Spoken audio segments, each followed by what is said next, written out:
पहिला आकडा जो आहे मयूर सुभाष गावनंग जागवाडी हे चुकलेले आहेत। अतिशय तरुण असा हा मुलगा गेली 2-3 वर्ष आकडे चुकण्यासाठी येत असतो। मुंबईत आपली नोकरी सांभाळून तो इथे येतो।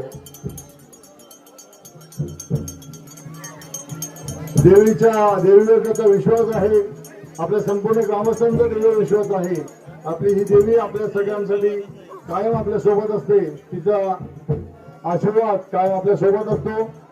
पहिली फेरी चालू आहे, मयूर गावनंग यांची पहिली फेरी चालू आहे, प्रदक्षिणा चालू आहे। पहिली प्रदक्षिणा त्यांनी आता पूर्ण केलेली आहे, त्यांनी दुसऱ्या प्रदक्षिणेसाठी ते चालू झालेले आहेत। अतिशय मानाचा हा पहिला आकडा आपल्या समोर दिसतोय।